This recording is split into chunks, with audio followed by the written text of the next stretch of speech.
Welcome to Victoria Rumble Room, a little show that endeavors to bring you top of the wave assignments and stories and viewpoints from Vancouver Island, BC, Canada, and the wide world. I'm Robin Adair, and joining me on the program, as he does every single week, is the Croatian sensation himself, John Jurisic. And John, again, such a huge week in terms of public events.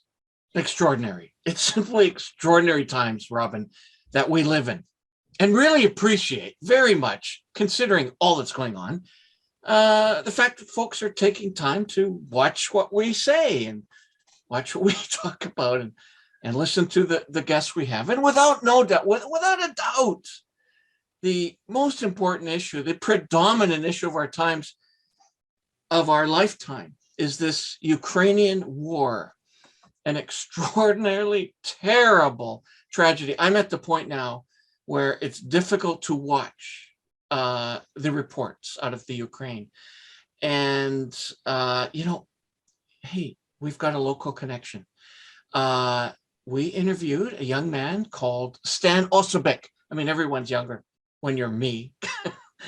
Stan is a Victoria lawyer. We interviewed him about his trip to Ukraine. He was very elusive, didn't tell us much, except that he was... I think he was leaving the next day and he didn't want to let anybody know what he was going to be doing.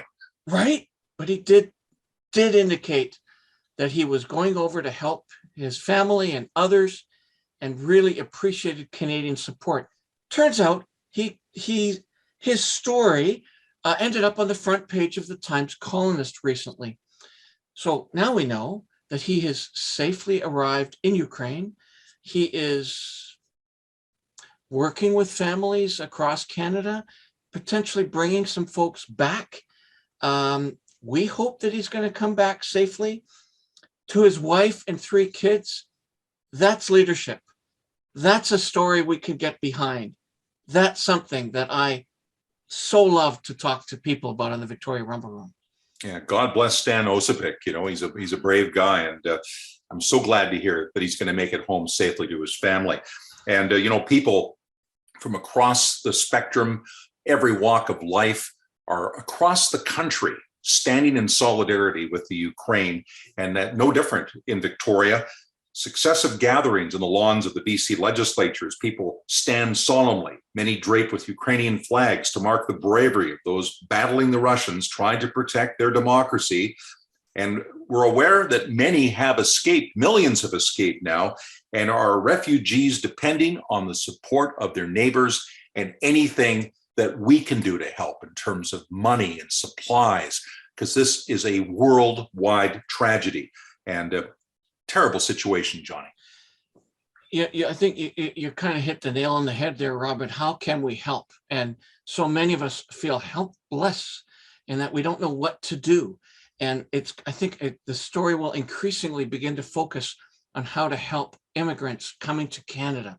And so we'll certainly keep everyone on our show, watching our show, updated with how you can do that.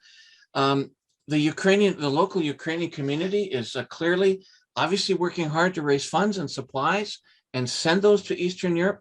Many local Ukrainians have friends and family in that country and neighboring countries. One of them is Serhiy Tzepenyuk. Serhiy came to Canada in 2003, 2003. Anyway, and raised his family on Vancouver Island. We reached him at his IT company office in Seattle. And now joining us in the Rumble Room is Serhiy Tzepenyuk. And Serhiy, so great to have you on the show and joining us to talk about the perspective of someone from the Ukraine about what's going on in your homeland. Thanks for joining us. Yes, it's my pleasure to join. I wanted to start off by asking about your feelings about what's happening right now, where we do have a number of people from the Ukraine and other parts of Europe going back to that country to help, to fight, do all sorts of things. It's very dangerous there. And I understand a lot of people are weighing this out, whether they're going to go or not go. It must be a pull, even though maybe it's not the safest thing. You must feel a real empathy for that kind of a decision that some people are making. Of course, it's a great tragedy what's happening right now, and nobody could believe that this would happen. Even with all the diplomatic efforts and with all the evidences that it might happen, people still believed in the better and that it couldn't happen in the 21st century. So right now, when it happened, it's really a question to every one of us to decide what to do and how we can help our country, because I would say, as in the whole world, people are considering whether the Third World War is going to start or not. But for the people of Ukraine, it already started. And if it's not started for me personally, as I am, let's say, in the United States or people in Canada, I know that my family, that my people that I know, they are involved. And that war already started for them. And we have to find a way to help. We have to find a way for each of us, we have to find a way what is the best support we can provide to our families, we can provide to people from Ukraine. We just had hundreds of people out on the streets in Victoria waving Ukrainian flags and holding up signs of support. What does this mean to Ukrainians? Do you feel and appreciate Canada's support for your community and for your people? I think this support is very important. And I feel that we have to do it. Doesn't matter if it's Victoria, if it is in Seattle, anywhere where we have Ukrainians present, we have to show our support, because people probably wouldn't be aware of what's happening, and it would be really hypocritical for Ukrainians if we would stay silently and watch what is happening in our country. What do you see when you see those refugees in those camps in Poland on television? You must really feel empathy for what they're going through now and what they're going to have to deal with in the future. It's really hard to imagine what's going to happen with those people. Only some of them have relatives abroad that can help. For many of them, it would be a huge challenge, and I only can pray that events in Ukraine would turn around, but it seems like it would take really a long time. It's not a 1 day, it's not a 1 week, not even 1 month perspective that I can think about. So thank you, Serhiy, and thank you to all the Ukrainian people and friends to the Ukraine who are showing so much support. It's a tragedy that's going to go on, and we're going to certainly keep a close eye on everything. And it speaks a lot to what freedom really is, as these people are putting their life on the lines to protect their freedom and democracy. And, you're hearing a lot about democracy right now from that other big public event. We just had a public event with people showing solidarity for the Ukraine. We've also had public events of people who are demanding freedom for Canada, the so-called truckers convoy, the Freedom Convoy. And what I found when I went down and checked this out was that these are largely decent people who feel very disenfranchised. Many of them have chosen not to get vaccinated. Some have lost their jobs because of it. There's resentment because they can't travel and they can't cross the border. They feel like they're second-class citizens, and they have bought. Many of them have bought into a very American-sounding bit of jargon around big government, medical experts, and media who are peddling a bunch of lies and denying people their personal rights. And I simply think this is wrong. You have the right not to get vaccinated, but we do live in a democracy where the majority rules. Over 90% of British Columbians have decided to get a vaccination. So I guess we know where the majority stands. It's pretty clear that there is a radical fringe here, and they are muddying the waters, I believe. Here's an example. I've just received a note that lays out some of the extreme beliefs of a few of these Canadians. It's a response to the view that if you want to see freedom in action, watch the Ukrainians, the way they're dealing with the Russian invasion. Have a listen to this. Still pushing the vaccine on our children. Russia is cleaning the swamp in deep state Ukraine, destroying the biolabs, saving the children who are still alive after trafficking. What war are you talking about? The war against Canadians from our own corrupt government? Stop listening to mainstream media bought by Trudeau. So that sounds a lot like Donald Trump. I went down to this particular rally to see what was going on, and here's what I saw.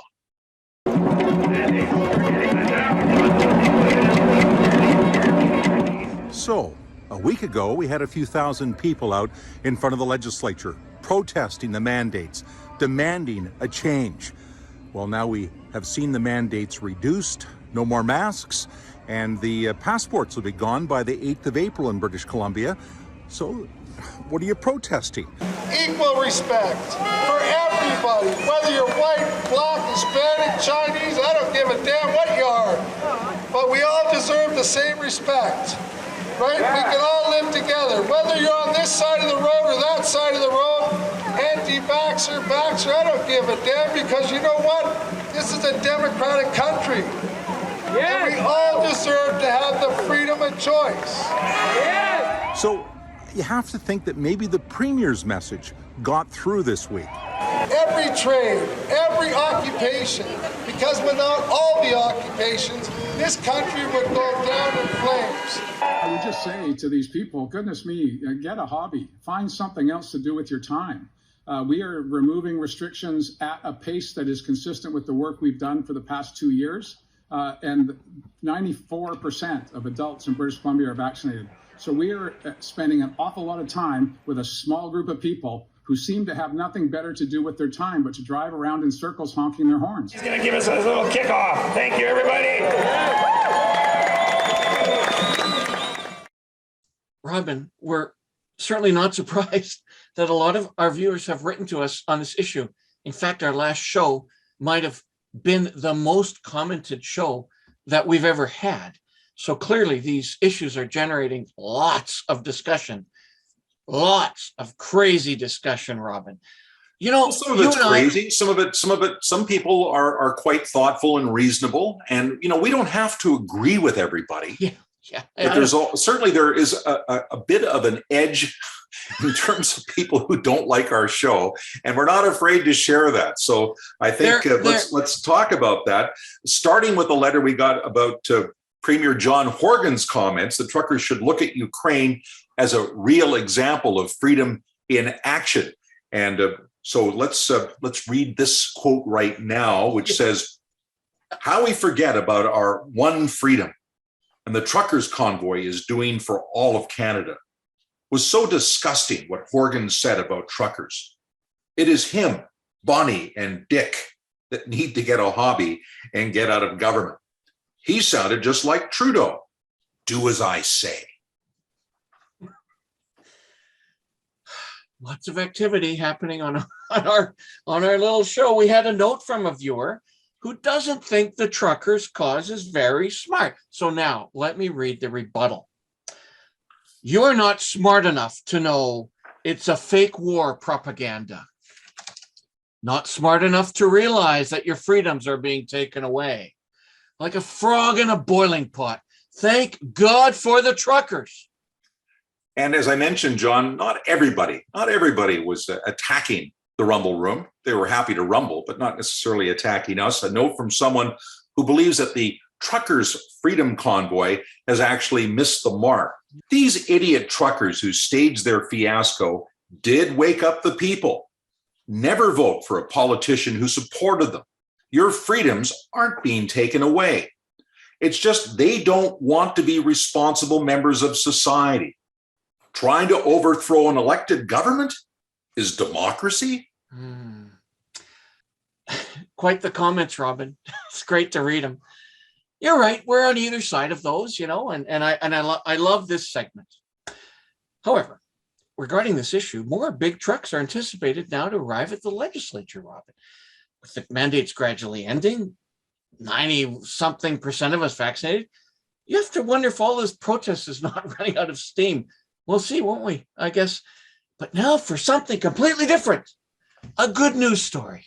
Yes, John, at last, a good news story on this show, Yes. And we're going to talk about the fact that during this pandemic, despite the fact a lot of businesses have suffered, particularly in the travel industry, there have been businesses that have prevailed and actually done much better than expected. And one example is KANO Gaming, a Victoria gaming company that just keeps growing and building for the future. And Tim Tay is here to tell us more about their success. Let's zoom him in. Well, certainly you're well known within technology community, within the gaming community, and you've to a large degree put Vancouver Island on the map. So great to have you here, Tim. Thank you for having me. Oh, absolutely. So it's impossible not to start off with likely the most important issue of the last couple of years, that being COVID-19. It's been a problem for so many businesses. How has your industry, how's your company done over the last 2 pandemic years? Have you been able to maintain your client base and distribution? I would assume so. So tell us about that. So maybe I can start with some history of KANO itself, and maybe that will frame this a little bit better. So we KANO is an independent gaming company. We founded in Victoria over 13 years ago. So we've been in business for 13 years. We bootstrapped the company in 2008, which was again a period that's quite similar, I think, to the period that we're in now, when there was a lot of uncertainty. I was software contracting at that time, and basically clients stopped being able to pay, stopped being able to have work for us to work on. So it was a difficult time. But fast forward to today, KANO has just over 40 team members on payroll. We've grown the business to over 8 figures. We've reached 30 million players worldwide. And when we look at the pandemic, I would say that we feel very fortunate. Outside of, I guess, the fear and uncertainty of shutting the doors of our studio and pushing everyone home to work remotely, we were able to not really skip a beat. With more people home, less things for people to do, more people were online, and that meant they were enjoying the products and the games that we make.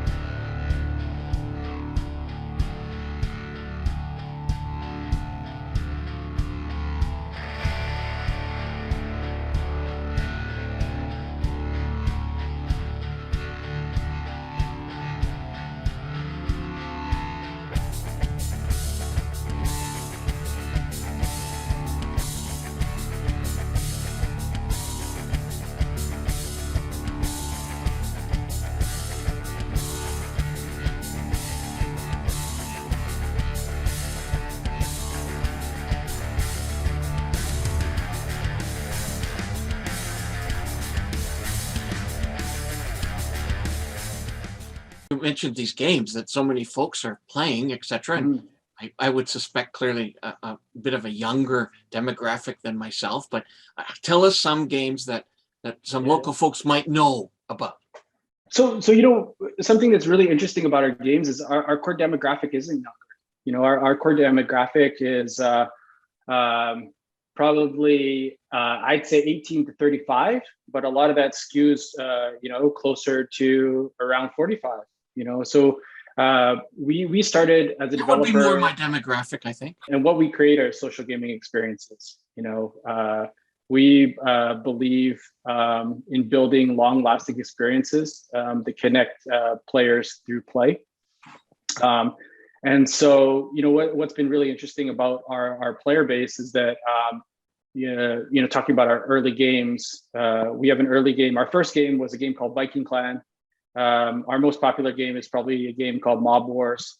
We have players today that continue to play daily that started in month one. So we have players that have played for over 13 years, in our games.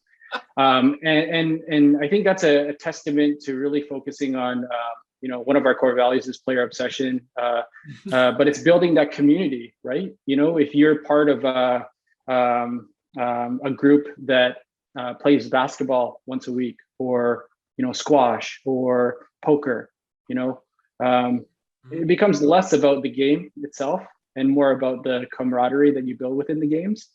And so that sort of, this pandemic has really reinforced our purpose as a company.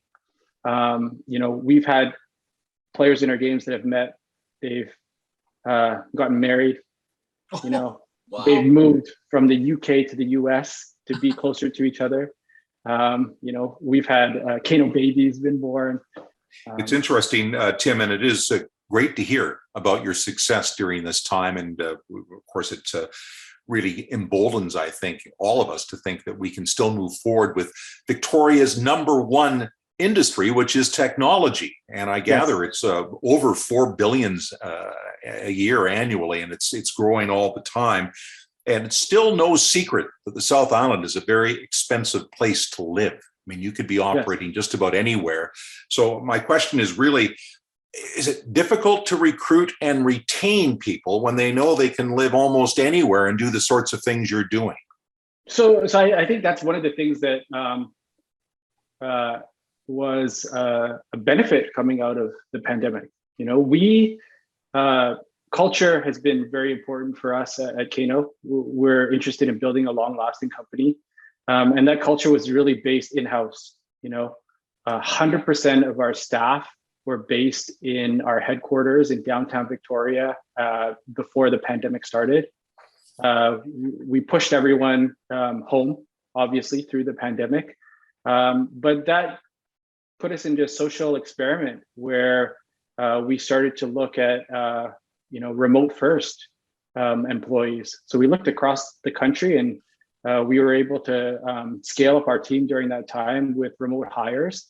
But the other added benefit was now that we had those processes built in place, it also allowed staff that were based in Victoria to move outside of the region to maybe some more affordable places. So we had people moving out, buying houses in Souk. We have people that are embracing a fully nomad lifestyle where they're continuing to travel and set up in Airbnbs or work out of WeWorks. So that's kind of been an added benefit of this time.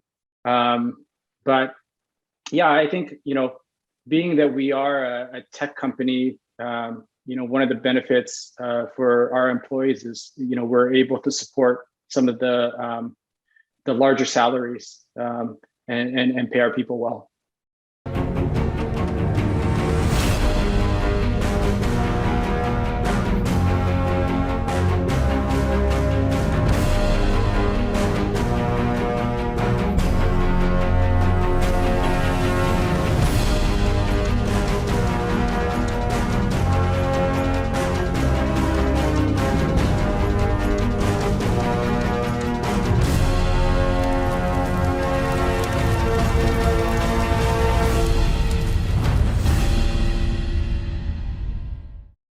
I wanted to talk just for a moment or two about the culture that goes on in the IT industry. I remember when we first started hearing about Silicon Valley North. It was in the 90s, and governments would say, this is the beginning of Silicon Valley North. And then we had Fiatech, and we had all these different groups setting up, and technology, and they'd show guys in offices playing basketball, and lots of young people in t-shirts, and everybody's having a great time. And to be, I'm joking around about that a little bit, but it is a little bit more of an unconventional workplace compared to what we had previously. And for example, you didn't see a lot of bankers wearing toques. But I think it's a good thing. We're moving towards a more casual work model, so people can feel that the work is the important thing and not be preoccupied with things that maybe don't matter as much. So with this sort of model and this flexibility that you've been able to show during the pandemic, A, do you think you're going to be using a lot of things that you've picked up during the pandemic going forward? And do you see this as where the industry is going? Is this the brave new world for a lot of other businesses, not just IT, to work more remotely and work more casually, for lack of a better way of describing it? Yeah, 100%. You know, the world is changing, and we need to adapt and change with it, or we're going to be left behind. You know, we've seen a lot of other gaming companies go fully remote, where they've shut their office down. We still believe that there's benefit to being in an office, especially when you're in a creative space like gaming. It's just nice when you can meet together, sit down, have a conversation, or have those serendipitous conversations that just happen in the day, where you're maybe thinking about a problem out loud, and someone can help you with that solution. So one of the things that we really struggled with was early on was, do we keep our office? We, like many of the other tech companies, embrace the open office concept. So most of our staff was all in the same room. We had a bunch of breakout rooms. But looking at that, especially in kind of a hybrid situation, it doesn't really work anymore. If half the team is not even local, and you're jumping onto Zoom calls, that's a very disruptive experience, right? So through the pandemic, we actually, I guess, unlike a lot of other companies, we signed a new lease where we took on a new office that was a lot bigger than our existing office, but it was more cut up, and a space with smaller team rooms, more breakout rooms, more ability for us to support both remote and local employees in a hybrid setting. And I think that's the direction that we're going to be moving forward, and a lot of companies are going to be moving forward to, in the future. I noticed on your website, one of them was that you list the amount of dogs you have. Now, yes. This is a fascinating development during COVID, is the development of these dog personalities in these Zoom calls. Like, I have one, and Robin has one, and sometimes they come in and visit us, and at the beginning we're kind of annoyed, but now it's like, okay, whatever. I mean, who doesn't have their animals come? And so I was fascinated to see that. Tell us a little bit more about some of the unique cultural bits and pieces to your company that someone would say, I really want to go work with these folks. One of them being, I like that you have dogs. I think that's really cool. Yeah. So I mean, I think we